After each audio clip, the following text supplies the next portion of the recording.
Hello friends, orbit path YouTube channel में आप लोग का स्वागत है। जैसा कि हम लोग पढ़ रहे हैं लुसेंट से ऑब्जेक्टिव क्वेश्चन। ऑब्जेक्टिव क्वेश्चन क्या होता है? जैसे कि एक क्वेश्चन हो गया और 4 ऑप्शन हो गया, इसे ऑब्जेक्टिव क्वेश्चन कहते हैं, जो आप लोग के पेपर में आता है। तो क्या पढ़ रहे हैं? लुसेंट का ऑब्जेक्टिव क्वेश्चन, वो भी इतिहास।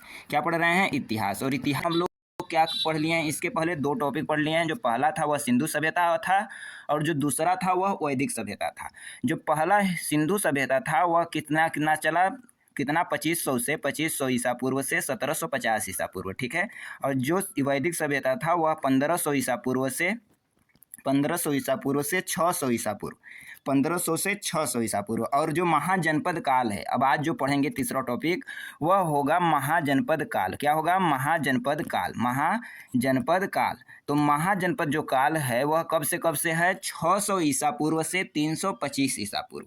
महाजनपद काल 600 ईसा पूर्व से 325 ईसा पूर्व।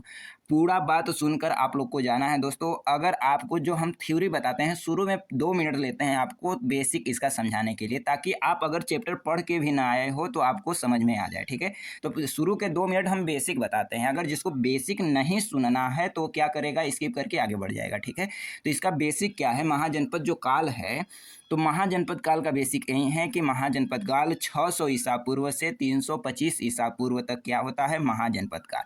और जो महाजनपद है वह कितने महाजनपद थे उस समय प्राचीन भारत में? तो 16 महाजनपद थे। कितने महाजनपद थे? 16 महाजनपद थे। तो 16 महाजनपद में से जो महत्वपूर्ण महाजनपद है वह है मगध महाजनपद। क्या है? मगध महाजनपद, जिसे मगध साम्राज्य भी कहते हैं। तो मगध साम्राज्य को आज हम लोग पढ़ेंगे। जो इतिहास में आता है, पेपर में जो क्वेश्चन आता है वह भी कहाँ से आता है? मगध साम्राज्य से आता है। बाकी जो 16 महाजनपद हैं, अगर उसकी बात करें तो वह कौन कौन से है, उसको अगर आप लोग देखना चाहेंगे तो देख लेंगे। तो 16 महाजनपद जो हैं वो कौन कौन से हैं? तो पहला जो है वह है गंधार। पहला की बात करें तो वह कौन है? गंधार है। और दूसरा की बात करें तो कंबोज है। तीसरा की बात करें तो मत्स्य है। चौथा की बात करें तो कुरु है। पांचवा की बात करें तो अंग है। छठवां मगध है, जिसके बारे में पढ़ेंगे। सातवां काशी है। और आठवां क्या है? वत्स है। नौवां वज्जी है। 10वां कौशल है। 11वां अवंती है। 12वां मल्ल है। 13वां पंचाल है। और 14वां चेदी है। 15वां सूरसेन है। 16वां अस्मक है। तो आज जो हम लोग पढ़ेंगे वह क्या पढ़ेंगे? मगध महासाम्राज्य। जो मगध महाजनपद है उसको पढ़ेंगे, मगध महाजनपद को। तो मगध महाजनपद में जो वंश आते हैं, मगध महाजनपद में जो वंश आते वह हैं उससे याद करेंगे हसीन मशूक शाह। क्या है इसका ट्रिक? है हसीन मशूक शाह। लिख लेंगे हसीन मशूक शाह। हसीन मशूक शाह। ह से हर्यक वंश, सी से शिशुनाग वंश, न से नंद वंश, म से मौर्य वंश, सु से शुंग वंश, क से कौरव वंश, सा से सातवाहन वंश, ठीक है। यही वंश है जिसके बारे में आज इस वीडियो में पढ़ने वाले हैं हम लोग, ठीक है। आइए तो क्वेश्चन देखते हैं। क्वेश्चन क्या है? पहला क्वेश्चन देखेंगे, थोड़ा सा जूम और कर लेते हैं, ठीक है। 1 मिनट, ठीक है दोस्तों। तो जो पहला क्वेश्चन है आपका, वह बोल रहा है, जो पहला क्वेश्चन है वह क्या बोल रहा है कि सूची 1 को सूची 2 से सम्मिलित करना है। सूची 1 को सूची 2 से सम्मिलित करना है। जो 16 महाजनपद हैं उसमें से 4 महाजनपद की बात करता है और उसकी राजधानी दी गई है, उसको मिलान करना है। जो 16 महाजनपद थे उनकी कहीं ना कहीं कोई ना कोई राजधानी है, ठीक है दोस्तों। उसको आप लोग जब थ्योरी पढ़ोगे तो मालूम होगा। बाकी 4 का अभी बता दे रहा हूँ, अगले 4 का अगले क्वेश्चन में बता दूंगा। ऐसे पूरा मैं बता दूंगा इसी क्वेश्चन में, ठीक है। तो बाकी आप लोग को 16 महाजनपद देखने हैं तो 16 महाजनपद आप लोग गूगल पे सर्च कर लेना, या थ्योरी किसी का पढ़ रहे हो वहां से देख लेना। तो जो 4 महाजनपद हैं वो कौन कौन से हैं? गंधार है, सूरसेन है, वत्स है, कौशल है। अब इनकी राजधानी का मिलान करना है, इनकी राजधानी का मिलान करना है। तो गंधार की जो राजधानी थी वह क्या थी? गंधार की जो राजधानी थी वह तक्षशिला थी, ठीक है। और सूरसेन की जो राजधानी थी वह कौन थी? मथुरा थी। सूरसेन की राजधानी की बात करें तो मथुरा थी। वहीं वत्स की बात करें तो कौशाम्बी थी। वहीं कौशल की बात करें तो श्रावस्ती थी, ठीक है दोस्तों। तो इसका ऑप्शन नंबर ए सही हो जाएगा। क्वेश्चन नंबर 2 की ओर चलते हैं। क्वेश्चन नंबर 2 जो कहता है उसको सुनेंगे। तो क्या कह रहा है? हर्यक वंश के किस वंश को कुड़िक कहा जाता है? जो हर्यक वंश है उसके किस शासक को कुड़िक कहा जाता है? कुड़िक या पितृहंता भी। क्या? पितृहंता। तो किस शासक को पितृहंता या कुड़िक कहा गया? तो किसको कहा गया? अजातशत्रु को। अजातशत्रु यह हर्यक वंश का सेकेंड शासक था। इसने अपने पिता बिंबिसार की क्या कर देता है? हत्या कर देता है, जिससे इसे पितृहंता या कुड़िक कहा गया, ठीक है दोस्तों। अगला क्वेश्चन, अगला क्वेश्चन होगा तीसरा क्वेश्चन क्या कहता है कि किस शासक ने गंगा एवं सोन नदियों के संगम पर पाटलिपुत्र नामक नगर की स्थापना की। तो जो पाटलिपुत्र नगर की स्थापना किया था वह कौन था? उदयन था। कौन था? उदयन था। ऑप्शन नंबर बी सही हो जाएगा। क्वेश्चन अगला जो कह रहा है कि शिशुनाग वंश का वह कौन सा शासक था जिसके समय में वैशाली में द्वितीय बौद्ध संगीति का आयोजन किया गया, उसे काकवड़ के नाम से भी जाना जाता है। यानी जो द्वितीय बौद्ध संगीति का आयोजन करने वाला था वह कौन सा शासक था? ठीक है, वह कौन सा शासक था? वह भी किस वंश का था? शिशुनाग वंश का था। किस वंश का? शिशुनाग वंश का था। ठीक है, तो वह कौन सा शासक था? कालाशोक। और शिशुनाग वंश का संस्थापक पूछे तो कौन है? शिशुनाग खुद है। ठीक है, शिशुनाग वंश का संस्थापक कौन है? शिशुनाग वंश है। तो शिशुनाग वंश कब आता है? हसीन मशुकसा को याद रखेंगे तो मालूम हो जाएगा। तो हसीन मशुकसा से ह से हर्यक वंश, स से शिशुनाग वंश। तो हर्यक वंश के बाद कौन आता है? शिशुनाग वंश। और शिशुनाग वंश का संस्थापक कौन है? शिशुनाग है। और वहीं उसी शिशुनाग वंश में जो द्वितीय बौद्ध संगीति का आयोजन करवाने वाला है वह कौन है? तो वह है कालाशोक। और कहाँ करवाता है? वैशाली में करवाता है। कहाँ करवाता है? वैशाली में। और इसे काकवड़ के नाम से भी जाना जाता है। ठीक है दोस्तों, अगला जो क्वेश्चन है वह बोल रहा है, क्वेश्चन नंबर 5वां आ गया है। क्या बोल रहा है? एक मिनट, थोड़ा सा डिस्टर्ब हो जाता है। हाँ, अब देखेंगे क्या कह रहा है कि 323 ईसा पूर्व में सिकंदर महान की मृत्यु हुई थी। तो 323 ईसा पूर्व में किसकी मृत्यु हुई थी? सिकंदर महान की मृत्यु हुई थी। कहाँ सिकंदर महान की मृत्यु हुई थी? ऑप्शन नंबर बी सही हो जाएगा, बेबीलोन में। तो बेबीलोन की बात करें तो बेबीलोन में सिकंदर की मृत्यु हुई थी। अगला जो क्वेश्चन है, क्वेश्चन नंबर 6वां, सिकंदर महान एवं पोरस जिसे राजा पुरु के नाम से भी जाना जाता है, किस सेनाओं ने निम्नलिखित में से किस नदी के आमने सामने वाले तटों पर पड़ाव डाला था? यानी जो कौन सी नदी थी जिसके आमने सामने लोग युद्ध लड़े थे, वहां पर रुके थे। ठीक है, तो यह बात कर रहा है। ठीक है, कौन कौन? सिकंदर और पोरस, राजा पोरस। जब सिकंदर भारत में आया तो उस समय उसका जो सामना हुआ सबसे पहले राजा, वह कौन था? राजा पोरस था। ठीक है, तो किस नदी के तट पर? तो ऑप्शन नंबर बी सही हो जाएगा, झेलम नदी। और झेलम नदी को उस समय क्या कहा जाता था? वितस्तता कहा जाता था। क्या कहा जाता था? वितस्तता कहा जाता था। क्या? वितस्तता कहा जाता था। ठीक है, याद रखेंगे, झेलम या वितस्तता। ठीक है, अगला जो क्वेश्चन है, क्वेश्चन नंबर 7 को देखेंगे। वह कह रहा है किस प्रकार का मृदभांड भारत में द्वितीय नगरीकरण या शहरीकरण के प्रारंभ का प्रतीक माना गया? तो जो किस प्रकार का मृदभांड है जिसे पाटरी भी कहा जाता है, भारत में द्वितीय नगरीकरण या शहरीकरण का प्रारंभ माना जाता है, का प्रतीक माना जाता है, प्रारंभ का प्रतीक माना जाता है, तो कौन है? कौन है दोस्तों? उत्तरी काले पालिशदार बर्तन। ऑप्शन नंबर सी सही हो जाएगा, उत्तरी काले पालिशदार बर्तन। क्वेश्चन नंबर 8वां को देखेंगे। क्वेश्चन नंबर 8वां कहाँ है? खोज लो भाई, कहाँ है? यहाँ है, मिल गया। क्वेश्चन नंबर 8वां कहता है, क्वेश्चन नंबर 8वां के कहने से पहले इसको हटाना पड़ेगा। क्वेश्चन नंबर 8वां कहता है पाली ग्रंथों में गांव के मुखिया को क्या कहा जाता था? जो पाली ग्रंथ था उसमें गांव के मुखिया को क्या कहा जाता था? क्या कहा जाता था दोस्तों? पाली ग्रंथ में गांव के मुखिया को भोजक या ग्राम भोजक। ऑप्शन नंबर बी सही हो जाएगा। ठीक है, अगला क्वेश्चन है, उज्जैन का प्राचीन नाम क्या था? जो उज्जैन है, वर्तमान में जो उज्जैन है उसका प्राचीन नाम की बात करें, उसके प्राचीन नाम की बात करें तो उसका नाम अवंतिका था। ऑप्शन नंबर ए सही हो जाएगा। अगला क्वेश्चन है, नंद वंश का संस्थापक कौन था? तो नंद वंश का संस्थापक कौन था? महापद्मनंद। ऑप्शन नंबर ए सही हो जाएगा। घनानंद कौन है? नंद वंश का अंतिम शासक। कौन है? नंद वंश का अंतिम शासक। अगला जो क्वेश्चन है वह बोल रहा है ग्रीक या, ये बार बार आ जा रहा है, इसके लिए माफ़ी चाहूँगा। जो 11वां है ग्रीक, फिर से आ गया, इसका कहीं से सेटिंग गड़बड़ा गया है, अब नहीं आएगा। ठीक है दोस्तों, 11वां जो है वह करा है ग्रीक या यूनानी लेखकों द्वारा किसे अग्रमीज या जैंडमीज कहा गया? तो अग्रमीज या जैंडमीज किसे कहा गया है? तो अग्रमीज और जैंडमीज की बात करें तो वह कौन है? घनानंद। ऑप्शन नंबर डी सही हो जाएगा। अगला क्वेश्चन है, प्राचीन भारत में पहला विदेशी आक्रमण किनके द्वारा किया गया था?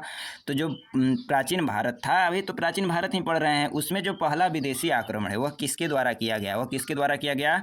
ईरानियों के द्वारा। किसके द्वारा? ईरानियों के द्वारा। ऑप्शन नंबर ए सही हो जाएगा। अगला क्वेश्चन है, प्राचीन भारत में दूसरा विदेशी आक्रमण एवं पहला यूरोपीय आक्रमण किनके द्वारा किया गया था? तो दूसरा विदेशी आक्रमण और पहला यूरोपीय आक्रमण।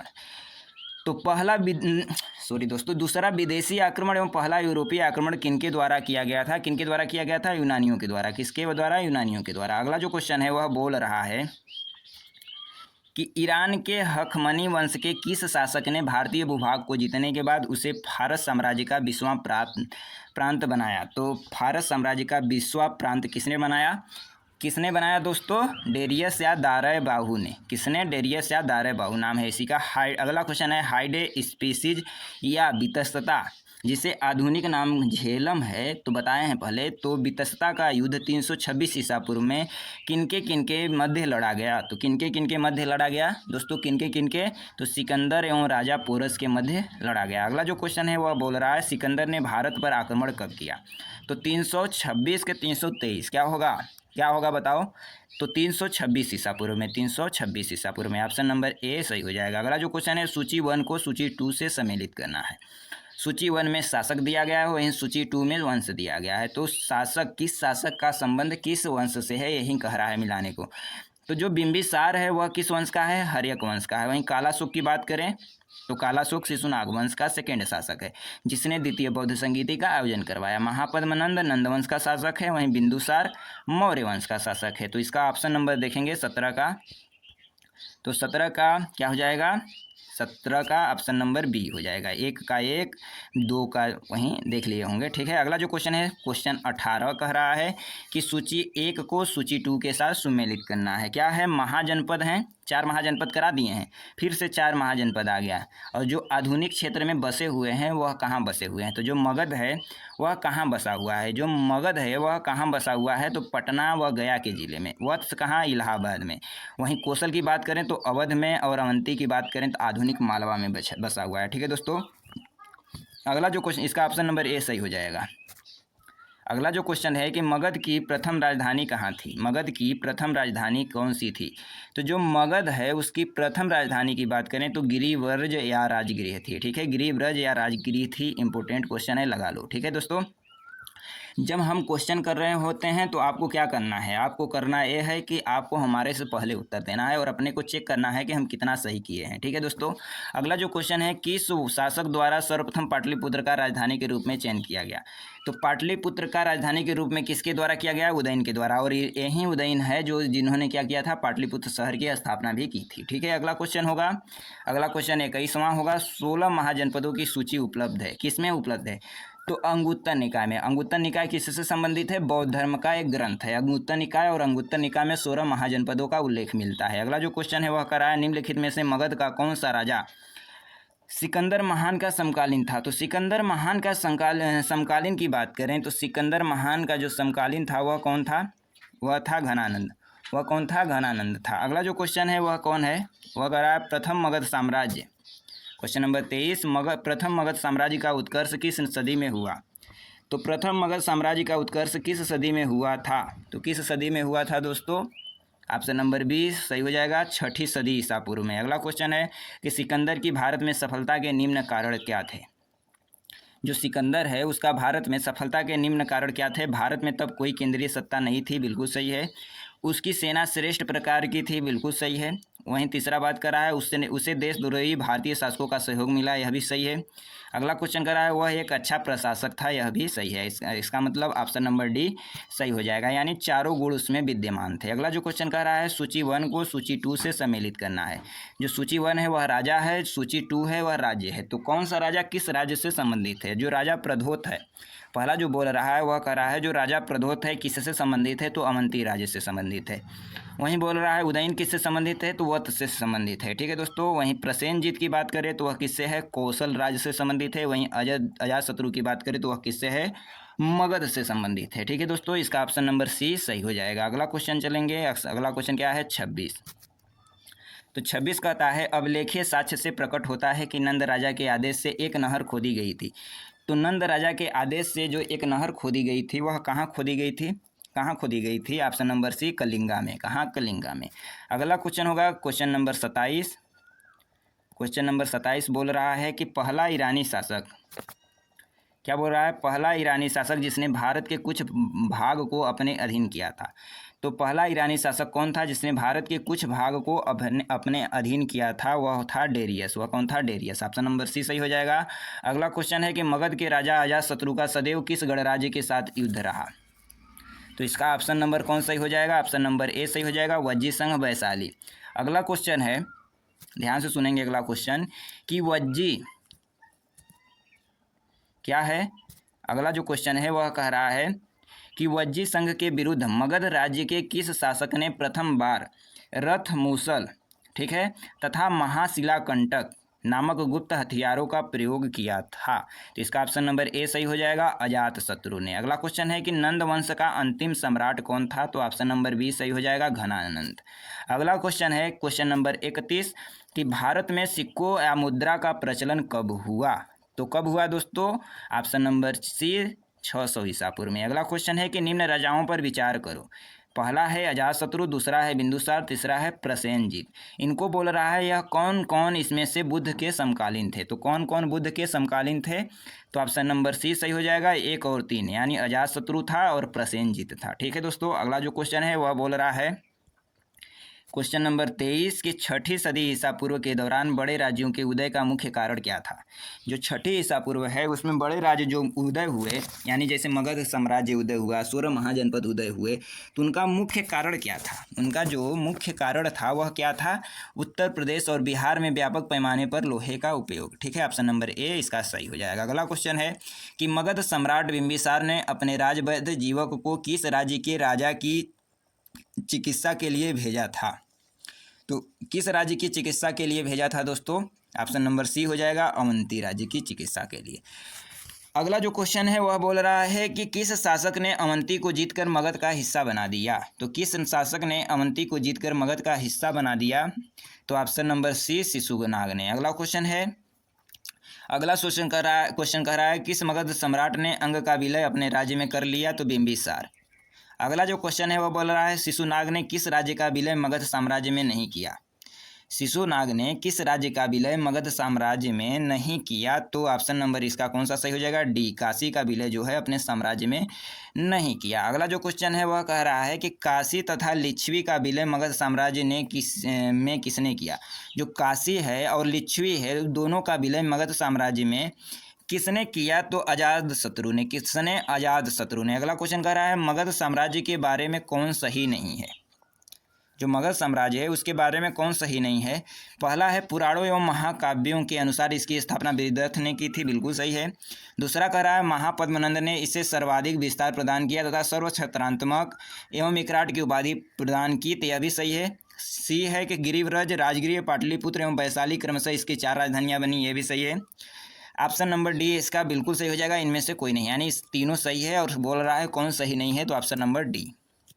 अगला जो क्वेश्चन कह रहा है वह कह रहा है सिकंदर के आक्रमण के समय उत्तर भारत पर निम्नलिखित राजवंशों में से किस एक का शासन था? तो ऑप्शन नंबर ए सही हो जाएगा, नंद वंश का। ठीक है, जब सिकंदर भारत पर आक्रमण किया तो उस समय नंद वंश का शासक था। वहीं अगला जो क्वेश्चन बोल रहा है, क्या बोल रहा है देखेंगे ध्यान से, कि निम्नलिखित में से कौन सा एक ईसा पूर्व छठी सदी में प्रारंभ में भारत का सर्वाधिक शक्तिशाली नगर राज्य था? तो वह कौन था? ऑप्शन नंबर डी, मगध था। कौन था? मगध था। अगला जो क्वेश्चन है वह बोल रहा है क्वेश्चन नंबर 42 कि निम्नलिखित में से कौन से भारत पर ईरानी आक्रमण के प्रभाव के रूप में माना जाता है? ईरानी आक्रमण के प्रभाव के रूप में माना जाता है, तो क्या हो जाएगा इसका ऑप्शन? पहला जो है खरोष्ठी लिपि का प्रचार, बिल्कुल सही है।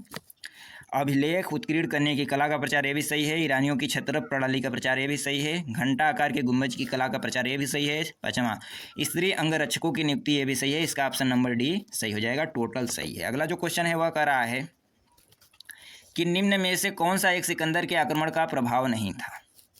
तो सिकंदर जब आक्रमण किया उसका एक प्रभाव कौन सा नहीं था इस ऑप्शन में? पहला जो है ऑप्शन वह क्या कह रहा है कि इस आक्रमण ने भारत और यूनान के बीच प्रत्यक्ष संपर्क स्थापित किया, बिल्कुल सही है। अगला क्वेश्चन कह रहा है इस आक्रमण ने पश्चिमोत्तर भारत में यूनानियों की स्थापना का मार्ग प्रशस्त किया, यह भी सही है। सी कह रहा है सिकंदर अनेक उपनिवेशों की स्थापना के लिए उत्तरदायी था, बिल्कुल सही है। जो ऑप्शन नंबर डी है उसने भारत को यूनान की रियासत बनाया, ये बिल्कुल गलत है। ठीक है, तो यही इसका ऑप्शन का सही हो जाएगा। अगला जो क्वेश्चन है वह कह रहा है कि निम्नलिखित में से किस राज्य में गणतंत्रात्मक शासन व्यवस्था नहीं थी? तो किस राज्य में गणतंत्रात्मक शासन व्यवस्था नहीं थी? तो मगध में। किसमें? मगध में। अगला जो क्वेश्चन है वह बोल रहा है, अगला जो क्वेश्चन है वह बोल रहा है कि निम्नलिखित में से किसे सेनिया जिसे नियमित और स्थायी सेना रखने वाला कहा जाता था? तो किसे कहा जाता था? किसे कहा जाता था? बिंबिसार को। अगला क्वेश्चन है, निम्नलिखित में से किसे उग्रसेन भयानक सेना का स्वामी कहा जाता था? तो किसे भयानक सेना का स्वामी या उग्रसेन कहा जाता था? किसे कहा जाता था दोस्तों? महापद्मनंद को। अगला जो क्वेश्चन है, डेरियस जिसे दारे बाहु के नाम से जाना जाता है, 516 ईसा पूर्व में सिंधु के तटवर्ती भूभाग को जीतकर उसे ईरान का 20वां क्षत्रपी प्रांत बनाया, उससे कितना राजस्व प्राप्त होता था? कितना राजस्व प्राप्त होता था? 360 टैलेंट। अगला जो क्वेश्चन है वह बोल रहा है कि निम्नलिखित में से कौन सिकंदर के साथ भारत आने वाला इतिहासकार नहीं था? यानी जो ऑप्शन 4 दिए गए हैं उसमें से 3 सही नहीं है, बाकी एक सही है, यानी 3 आए थे, एक नहीं आया था। तो कौन नहीं आया था? तो कौन नहीं आया था? हेरोडोटस नहीं आया था, यानी नियार्कस आया होगा, एनासिक्रिटिस भी आया होगा, एरिस्टोबुलस भी आया होगा। अगला क्वेश्चन है कि महाजनपद काल में श्रेणियों के संचालक को क्या कहा जाता था? तो जो श्रेणियाँ थी उसके संचालक की बात करें तो उसको क्या कहा जाता था? श्रेष्ठीन कहा जाता था। क्या कहा जाता था? श्रेष्ठीन। अगला क्वेश्चन है कि गृहपति का अर्थ क्या होता है? गृहपति का अर्थ क्या होता है? गृहपति का मतलब घर का पति नहीं, तो इसका क्या अर्थ होता था उस समय? तो इसका होता था धनिक किसान को क्या कहा जाता था? गृहपति कहा जाता था। 51 क्वेश्चन को देखेंगे। 51 क्वेश्चन कह रहा है जो सूची 1 को सूची 2 से सम्मिलित करना है, यानी जो अष्टकुलक है, जो अष्टकुलक है वह क्या है? जो अष्टकुलक है वह क्या है? परामर्शदात्री संस्था है। ठीक है। महामात्र क्या है? वह क्या है? उच्च कोटि के अधिकारी हैं। वहीं बलि साधक क्या है? किसानों से कर वसूलने वाला अधिकारी है। वहीं शौल्किक या शुल्काध्यक्ष क्या है? शिल्पियों व व्यापारियों से शुल्क या चुंगी वसूलने वाला अधिकारी है, यानी इसका ऑप्शन नंबर ए सही हो जाएगा। क्वेश्चन नंबर 52 की ओर चलते हैं। 52 क्या कहता है? कह रहा है, मगध के किस प्रारंभिक शासक ने राज्यारोहण के लिए अपने पिता की हत्या की एवं इसी कारणवश अपने पुत्र द्वारा मारा गया? वह कौन था? Option number B Ajatashatru. इसने अपने पिता की हत्या की और इसकी हत्या इसके पुत्र ने की कर दी, यानी कि यह अपने पुत्र द्वारा मारा गया। यह हर्यक वंश का शासक था, जो महाजनपद 16 महाजनपद में से मगध महाजनपद का पहला वंश था। ठीक है। वहीं क्वेश्चन नंबर 53 की बात करें तो 53 क्या कह रहा है? एक बार नज़र डालेंगे। बोल रहा है, विश्व का पहला गणतंत्र वैशाली में किसके द्वारा स्थापित किया गया था? तो विश्व का जो पहला गणतंत्र है वैशाली में किसके द्वारा स्थापित किया गया था? तो किसके द्वारा? लिच्छवियों के द्वारा। किसके द्वारा? लिच्छवियों के द्वारा। अगला क्वेश्चन है कि सूची 1 को सूची 2 से सम्मिलित करना है। तो सूची 1 को सूची 2 से सम्मिलित करना है, जो क्या है?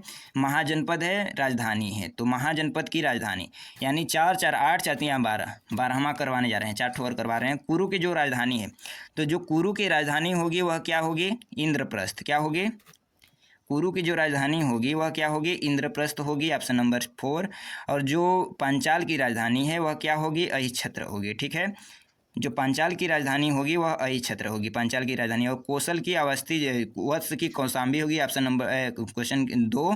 और कौशल का साकेत, इसका ऑप्शन नंबर बी सही हो जाएगा। ठीक है दोस्तों, फिर से देखेंगे। कुरु का इंद्रप्रस्थ, पांचाल का अहिच्छत्र और कौशल का साकेत और वत्स का कौशाम्बी, इसका ऑप्शन नंबर बी सही हो जाएगा। क्वेश्चन नंबर 55, जो क्वेश्चन नंबर 55 कह रहा है कि निम्न में से कौन एक बौद्ध ग्रंथ 16 महाजनपदों का उल्लेख करता है? तो कौन ऐसा बौद्ध ग्रंथ है जो 16 महाजनपदों को अपने में समेटे हुए रखा है? तो वह कौन है? अंगुत्तर निकाय, ऑप्शन नंबर ए सही हो जाएगा। क्वेश्चन नंबर 56, निम्नलिखित में से कौन एक मगध साम्राज्य की राजधानी नहीं रहा?